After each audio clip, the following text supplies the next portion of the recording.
As you'll remember, we record these so that they can sit on our YouTube channel. So those who aren't able to join us on Wednesday afternoons are able to check in and review whatever it is that we're sharing. These are, I have found them really important and valuable sessions. So I'm glad you're all turned out, and feel free to include other folks, and I'll pick it back up at the end. But Roger, why don't you take over and introduce Lesli and our topic for today? On your screen, you will have your first visit with Lesli Remaly, who is our National Disaster Ministries Coordinator and has been instrumental in putting together a program which together we'll introduce today. I'm going to let her do most of it, but as Connie Owens knows, I will be at the Eastern Association meeting on the same day, the April 30th, the day of our national CDC meeting, doing a rollout on the Willing to Respond program. And with that, Lesli, you've been in this position now with the UCC for what, a year and a half or 2 years at the most? Started February 1st of last year. Mm-hmm. Mm-hmm. But you've been very busy. Yes, we have been. Wildly. Thank you for the invitation to join you today. I'm glad to be with you all. And thanks for the announcement here. Roger, thank you so much. Mm-hmm. Yeah, I have a set of slides I wanted to show too. I'm not sure if I'm to present them or if you all have them here to present. Let me know. Go ahead and share. You should be able to share screen. I can do that. Okay, I will. As you were talking about Miami, let me just share with you that I lived in Miami for 33 years and raised my children there. I served 3 churches: Plymouth Congregational Church, Christ Congregational Church, and Coral Gables Congregational Church, for those of you.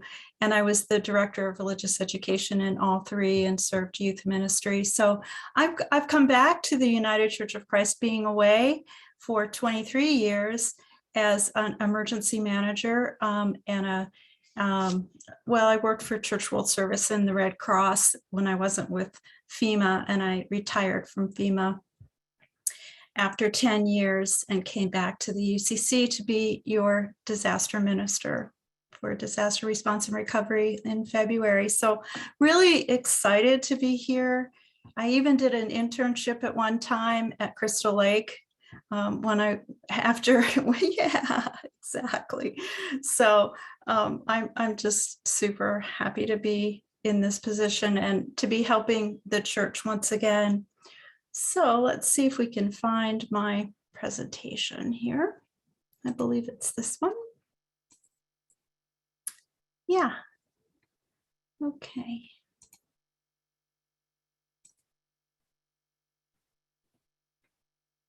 How does that look to you all?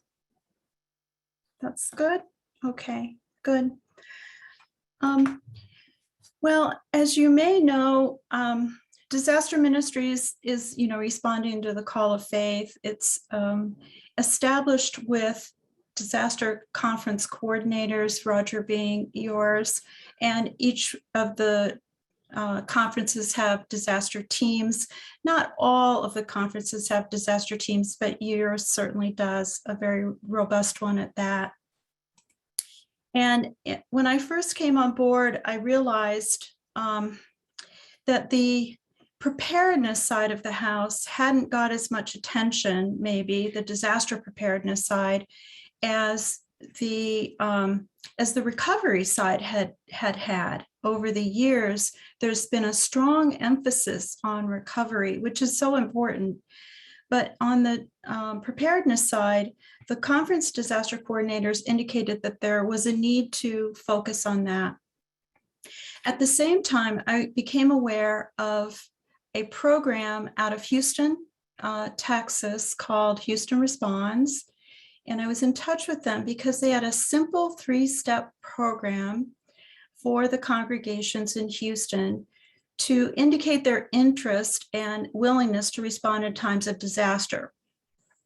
So I got in touch with the folks down there and Disciples of Christ and asked if they wanted to come into a partnership with the United Church of Christ in talking together about how we can better prepare congregations in a simple, easy way to identify ways that we can prepare our congregations.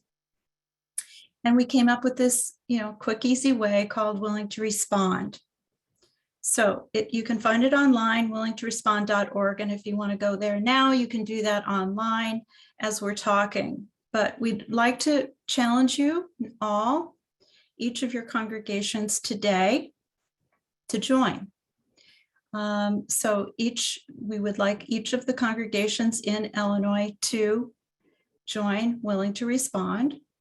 This will give you an opportunity to learn more about disaster ministries, to love your neighbor in times of disaster by indicating that you're willing to respond in times of disaster, to enjoy free and new, rapidly growing networks, not only within the denomination that you serve, but across the nation, in the disciples as well. So we'll be able to link you up with other resources and other organizations, practical tools, and then explore these online resources, and then register. Of course, the simple process of registration. Leslie, we have a request in the chat of whether or not the slide can be enlarged. Yeah, sure. And let me see, how would I do that? Tell me. You might be able to. Go to presentation mode in your PowerPoint. Okay. Display settings, maybe? It should be at the top. Looks like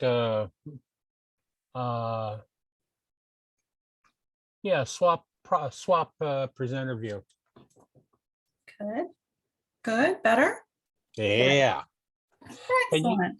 Can Thank you post that URL where we would go to sign up for that on the chat?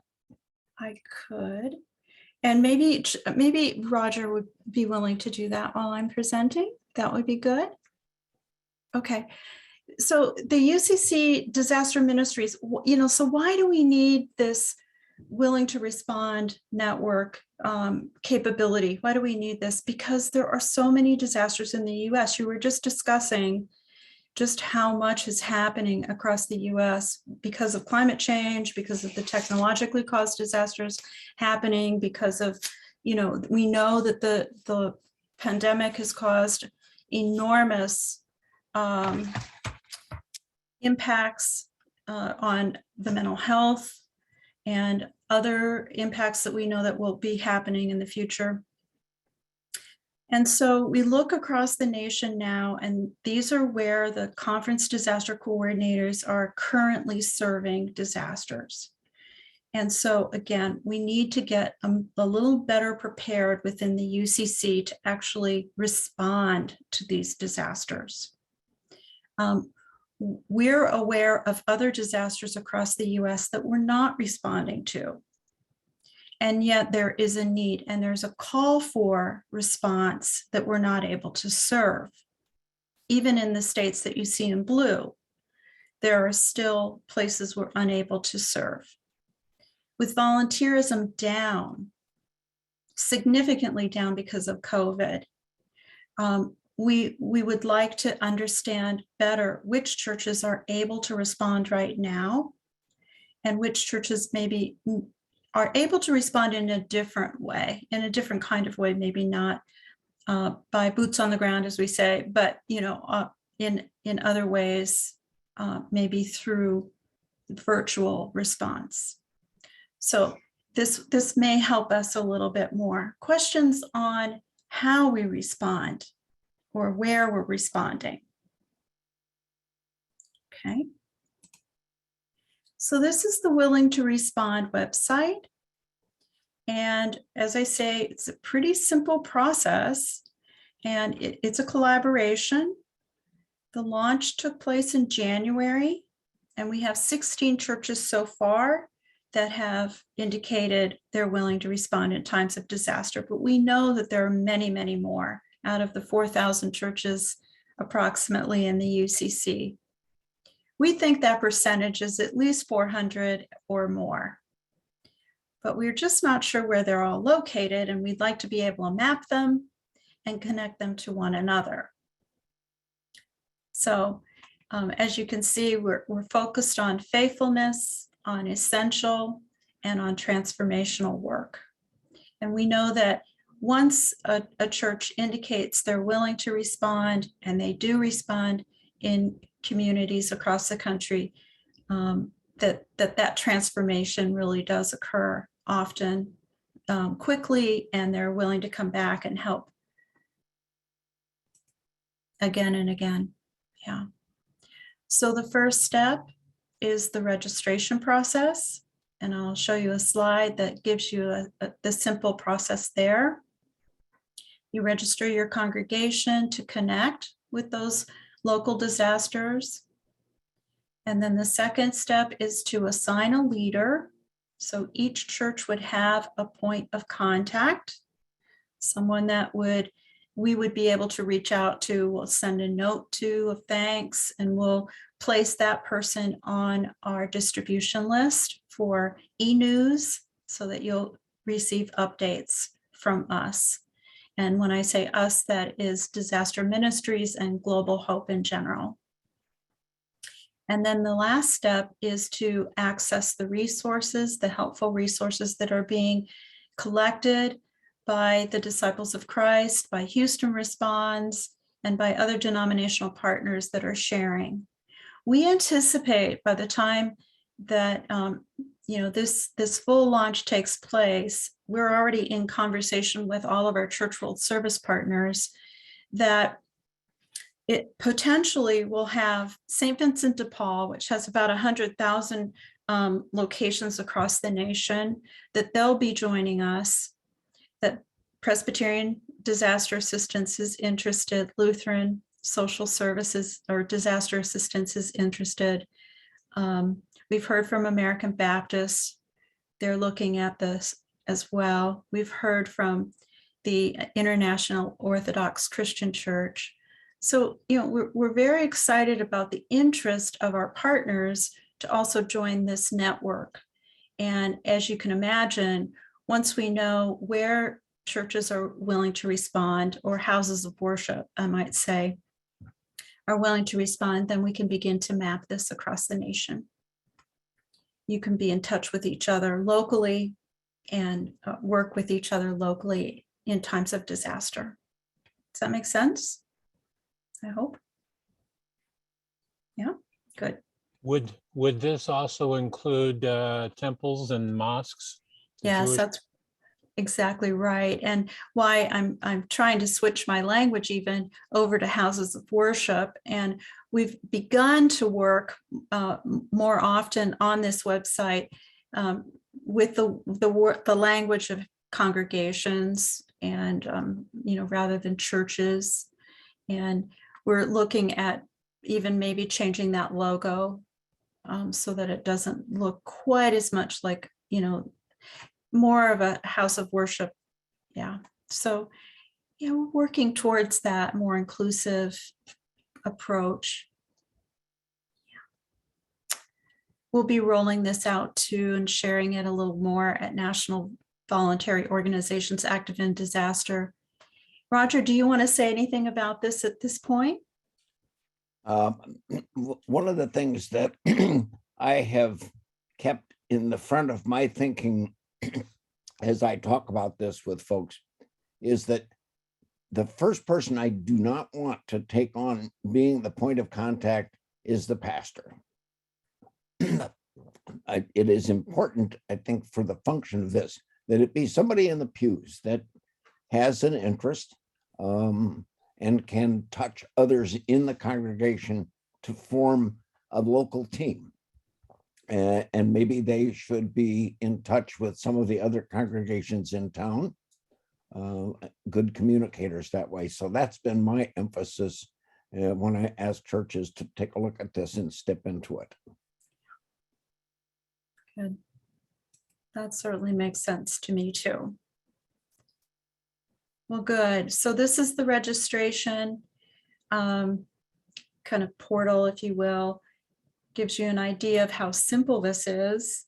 Honestly, there's just a few areas to fill out: the organization name, the denomination or community of faith, and then the address, the point of contact, and the email.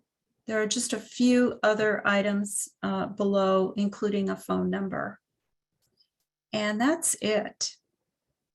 You press the registration and you've assigned your leader, and that's the process.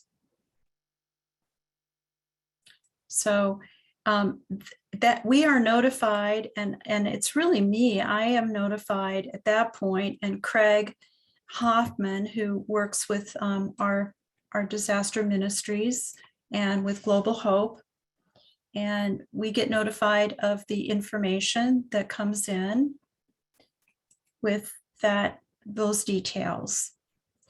You're assigning the leader, and they will be the person who at your level, at the church level, will be identified on our end as the disaster response coordinator. And the congregation will need to know who that person is. We just heard from a church the other day who said, hey, who's our disaster coordinator? Somebody signed up on our behalf and we don't know who it is. So the pastor didn't know who signed up on their behalf. So we want to be sure that, you know, the right hand knows who the left hand is, what the left hand is doing, so to speak. And the communication is the central point of contact. That will be the person that we'll work with in making sure that the conference is informed. So the national staff is not attempting to take on this project for the conference disaster coordinator. We are collecting the information on your behalf and then forwarding it to Roger or Priscilla or the conference disaster coordinators across the nation. And those folks will then reach out to those points of contact and be the conduit of care. Okay. So our relationship is just to put them on the national news so that they know what's happening nationally and to receive that newsletter. And for us to just have the point of contact in case something happens at the conference level that, you know, you may want to know or need to know. Leslie, So I would like to put in at this point one other aspect of why we're doing this, and that relates to our membership and presence in the national VOAT and the state VOATs. One of and that, of course, the acronym is for Volunteer Organizations Active in Disaster. And one of the things that is a consistent question from the VOAD level is, what are the assets of your organization as a member of our umbrella? And this process that we're looking at here is going to give me a much better portrait of what the Illinois Conference can do, what kind of resources we might bring to bear in a situation. So I think that points to another aspect of this, which is not immediately visible, but very important. yeah, good. Yes, I mean, I hadn't an idea of the number of churches that would be interested in times of disaster and response, but we certainly know that you will respond in times of disaster. Churches always do, but to try to anticipate and plan for that is, you know, has always been tricky. So I think, yeah, we hope this is a tool that you'll find helpful. Yeah. So questions about the disaster response coordinator? Thoughts about this? So far, so good? Okay, good. Hopefully it's not too complicated. We're trying to keep it simple and usable.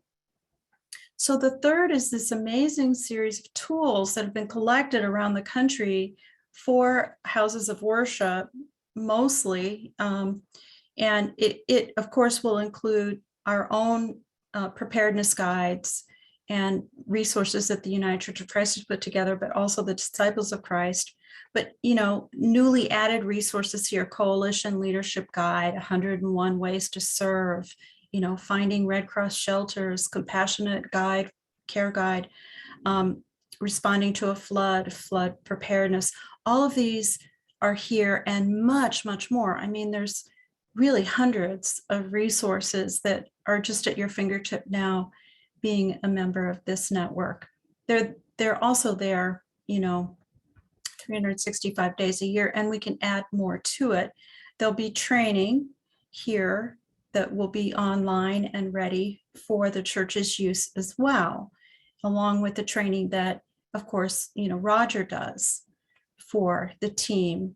So, this is meant to be a resource 365 for all of you.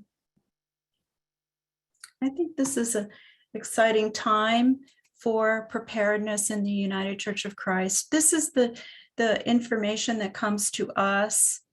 It's called Form Stack. It's, comes in an Excel spreadsheet too. We can download for you if you want to see the full list. And at some point, we'll get to a point where the list is so large that you may want to have the entire Excel spreadsheet. But it comes to us like this, and then, we share it out. We send a note, a letter, introducing the conference disaster coordinator and thanking them for joining. Yeah. Questions about that process? Good. All right. And that's our partnership for now. That's what you'll see displayed at the bottom of that willingtorespond.org. And hopefully we'll have many, many others.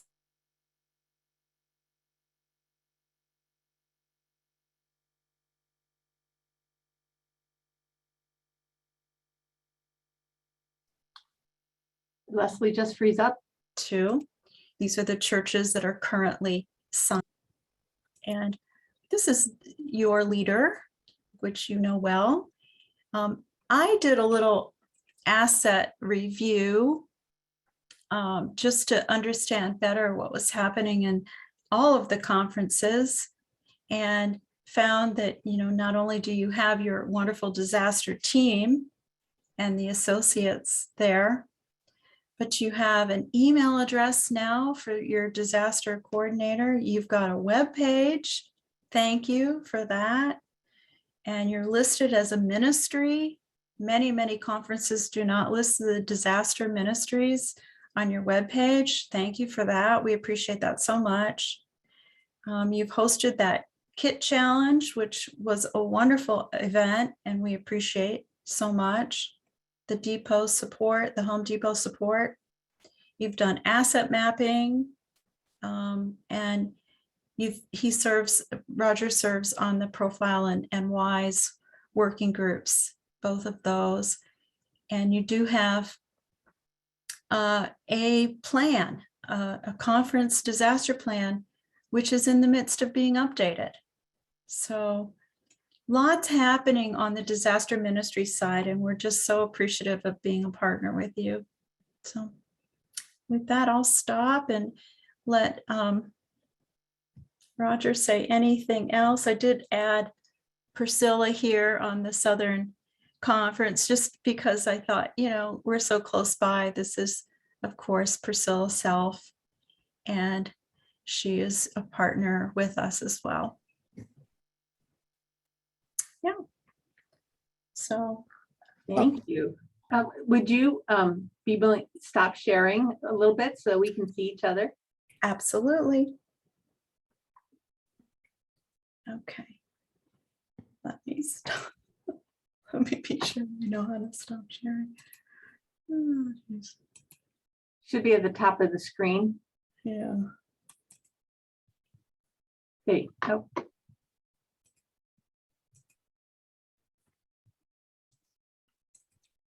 Okay, there you go. thank you. Thank you. Roger, did you want to say something?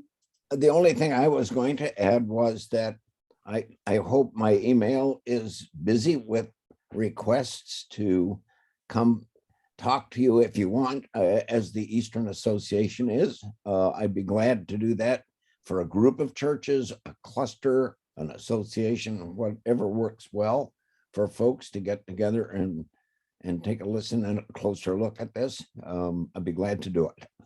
And I look forward to it. And it's been, I must add that under Leslie's leadership, this has become the most active and exciting ministry that I've seen in a long time. And I've been doing this since about 2011.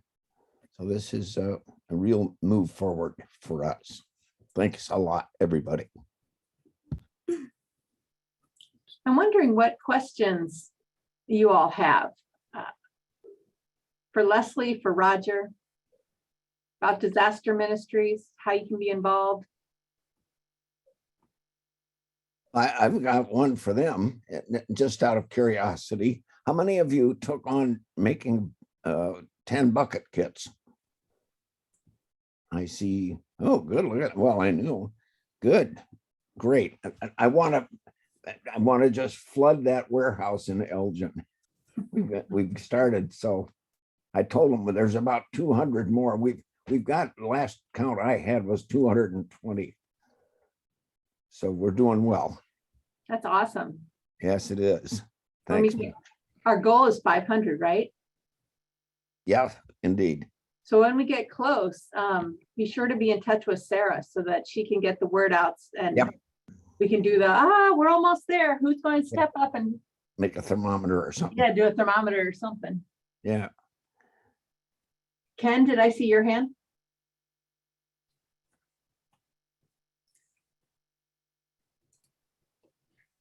Yeah. I see a question about what kinds of things might an aging congregation provide in this program. Yeah, I think one of the things, especially in if there, if there's a chance that there could be a disaster in that congregation, doing that self-assessment of the demographics of the congregation, making sure that we understand who's there and what kind of potential impacts there could be, that's super important right now. So if you could join Willing to Respond and then let Roger know that the congregation is aging, and let him help you do that assessment, I think that would be very, very important in anticipating that, if a disaster struck, that we may need to reach out to you in a very special kind of way. And also, if there are folks that are able to assist in times of disaster from their home, there may be some things we can do to connect you to ways that they can.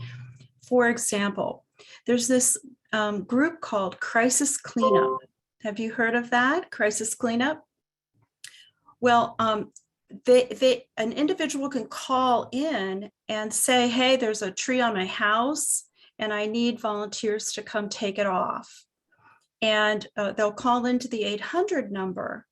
Well, sometimes just taking those phone calls and putting that information onto, the website is a necessary part of the job. And you can do that from home. So we think that there are ways that, all ages and persons with disabilities and all people can assist. So it's just knowing what the circumstances are, we can link you to opportunities to serve. Yeah, thank you for that. We're working on, as I mentioned, and Roger, you might mention this, we're working on a WISE contract or promise that the disaster ministries will become wise. Like all of you individually, churches can become wise congregations. Disaster ministries wants to become wise. So more opportunities for persons, with brain injury and others to assist in our disaster ministries, to be more inclusive. So for those who don't know what WISE is, it's the, I forget, welcoming, inclusive, supporting, and anyway, it's the mental health and brain health. And Commitment to inclusion.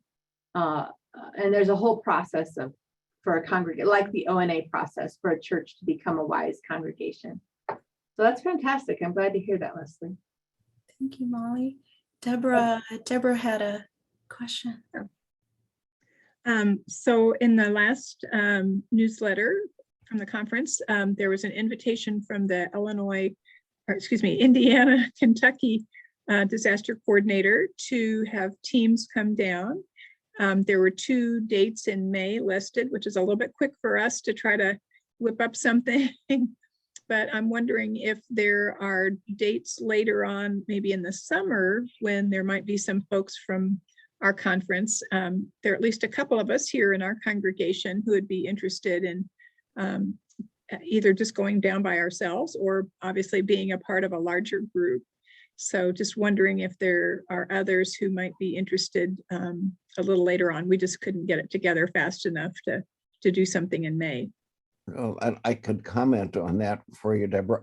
I will call my counterpart in the Indiana, Kentucky conference, Greg Denk, and ask him about what I would imagine is going to be even longer term. I think they just started out. They've just got it up and running. So they've started out, but there's going to be more, very clearly. He's planning until October at least, and maybe beyond. He thinks that it's going to be 5 years of recovery work in Kentucky. That's about. He's committed to at least working, until October and then reassessing. So for sure, yes. And, the other place that they need volunteers right now is Dayton, Ohio. Right. There's a rebuild effort going on there. So, if you want to make a quick trip down to Dayton, we're doing that in partnership with the Disciples of Christ. Catherine. Well, and I know that the disciples, have a setup in Madisonville, Kentucky, Yes. that they were bringing in people. In fact, they're bringing in Amish folks too, is what they had on one of their websites in terms of them. So exciting to have that ecumenical partnership. Indeed. Yeah. Leslie, I'm a little behind on just one little piece of this.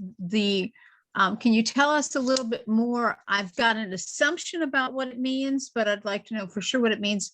When we're talking a rebuild process, can you speak, do you or Roger speak a little more to what that is and what that would look like for folks when they're volunteering?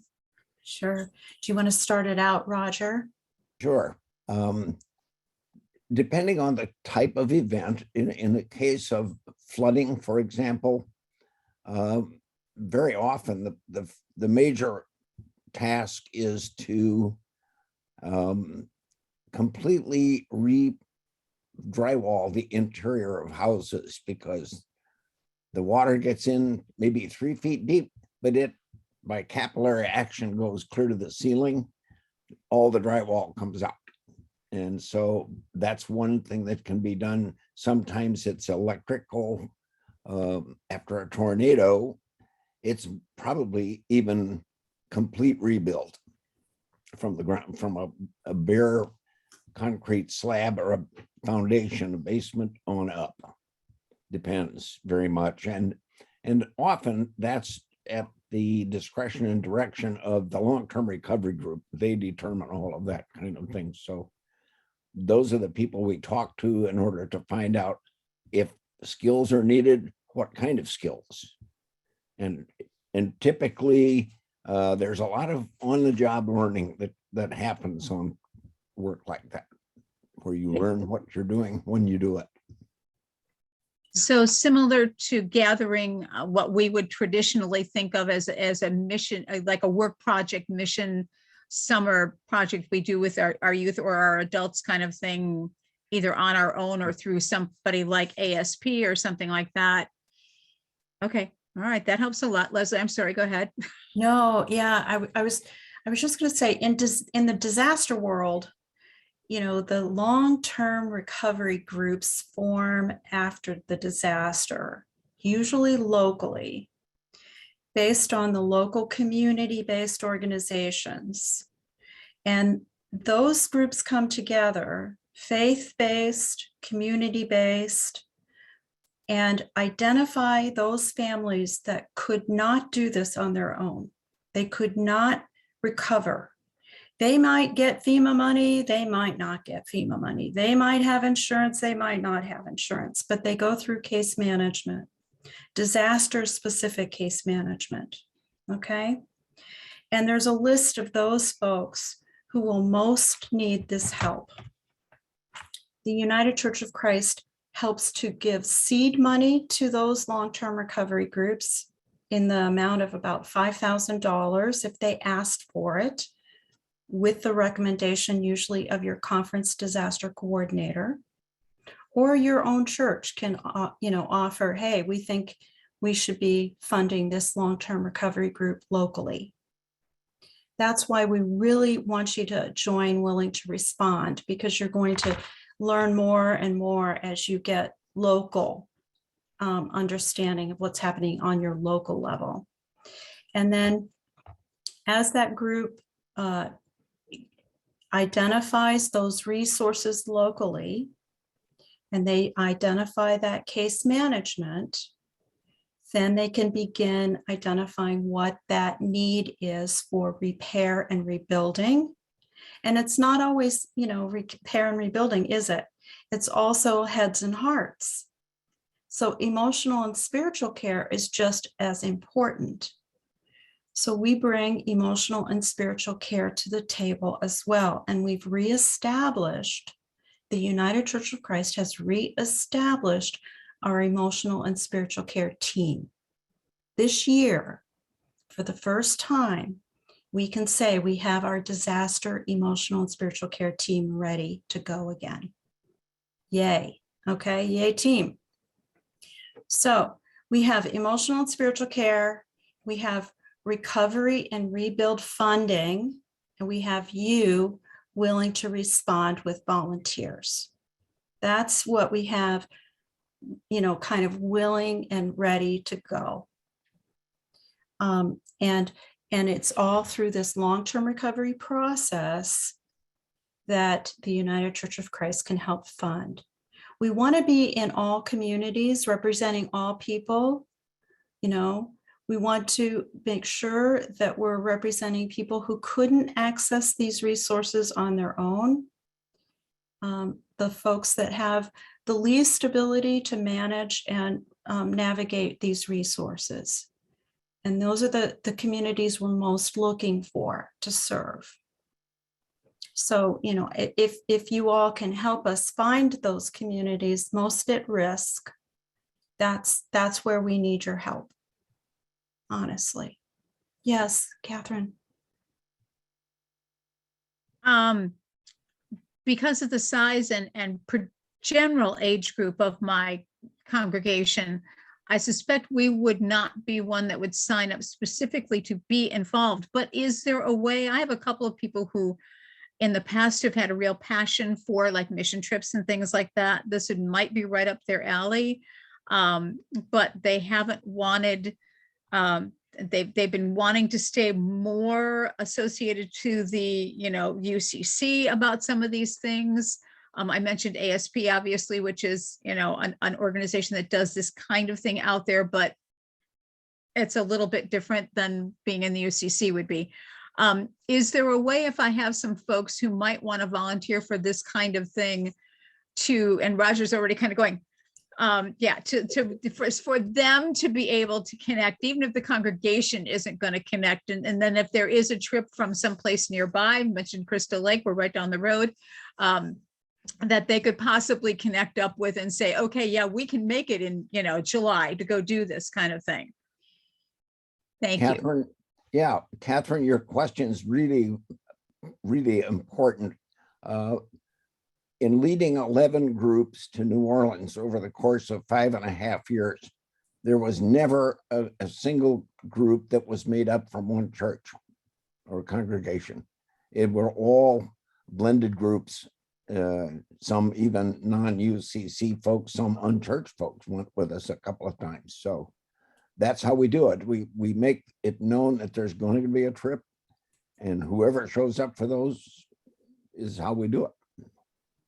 Okay, I'll try and get my folk I'm thinking of in particular to network back to this somehow, because when the heart is there, but the opportunities that seem to fit best don't arrive, and we all know this is true of any kind of mission and ministry, eventually people just kind of back off because, they were ready to go and, it took too long or whatever. So I'll see if I can't channel them this direction.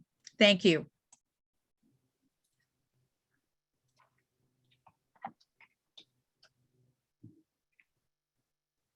In cases, Leslie, in cases like that, would it be helpful for those couple of lay people who have interest to sign up and as a willing to respond, contact people in the church? So even if the church isn't going to be like all in for a big mission trip, I know I heard you encourage early that it shouldn't be the clergy people that are the contacts, but if there's those 1 or 2 people that are really interested in that.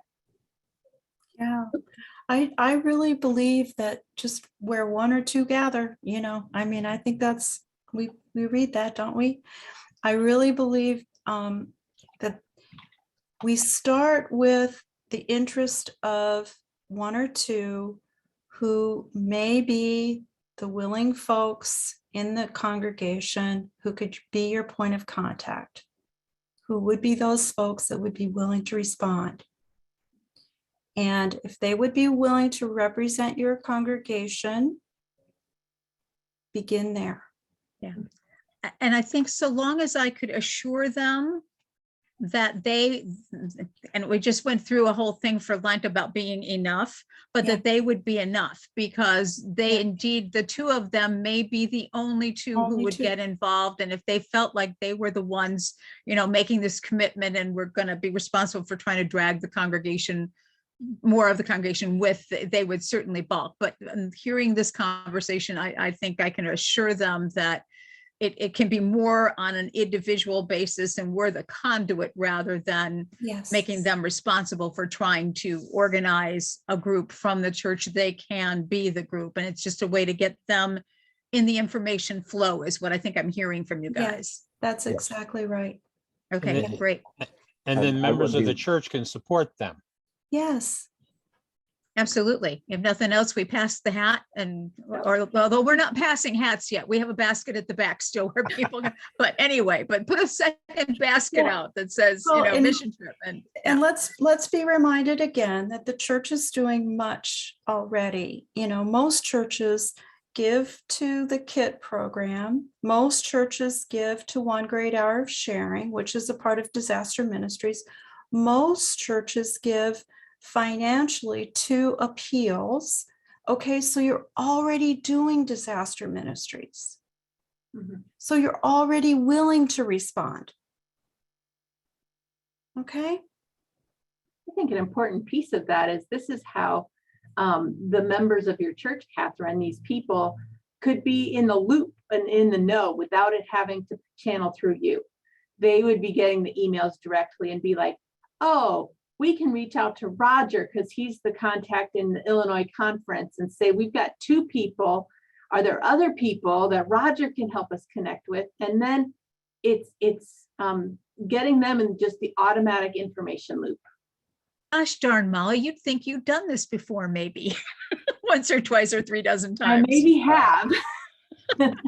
You're right, because a lot of times, especially in small congregation, to a certain extent, everybody wants the information to channel through pastor, which is good because sometimes, folks can go off on a tangent and you don't find out. But in the meantime, you get responsible for being the one who tries to get the information to everybody else. And that's not always an efficient thing to do either, both just to get the information done and not efficient use necessarily of my time or any pastor's time. So Well, I'll tell you, even with my personal passion, as a seminary intern, I took my field ed site, that church, on their first ever mission trip.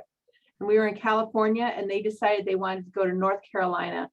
And so we did this huge cross country trip. It was something. So I have some passion to this, but if it weren't for Roger, the conference would not be as engaged in disaster ministry. He's got it, he's got it on his plate. He keeps me informed. So when questions come to me, I usually either know the answer or say, we better talk to Roger about that. But I would absolutely be slow the process. And so it's really important to have somebody else that sort of takes the lead, even if they're just the primary contact person. Those are exactly the kind of people that I encourage to take on being the disaster response coordinator for a local congregation. Exactly. The one thing that we need in disaster ministries is more culturally diverse, more of the wise side of that. We need more diversity within disaster ministries in general. And so I'm just putting it out there. Like, we don't have tribal representation at all. And I'd like to ask for that. We have several leaders from several conferences that, bring some diversity, but not enough. We don't have a whole lot of diversity when it comes to language. We have some racial diversity, but not enough. I mean, I just want to speak that out loud, that we really need much more of that to speak to the inclusivity that's necessary in disasters, because so much of the disaster ministries, when we talk about who we're serving, it's that those populations that don't have access to the resources. And we need to be reflecting that in who we are. So, yeah. You see that coined the term environmental racism. Yeah, it's Right? it's disaster racism, it's eco racism, it's a lot of, so help us to bring justice to disaster ministries as well, if you can. Well, Leslie and Roger, I just want to thank you for being here and talking with us, and it sounds like inspiring at least a few churches to step on and be involved. And as all of these conversations go, like I said, we're recording, but those of you who are present and engaged in the sort of dynamic part of this conversation, bring it back to your congregation, bring it back to your cluster, bring it back to your association, encourage other churches. Like, have you thought about this concept? So I encourage you all to do that.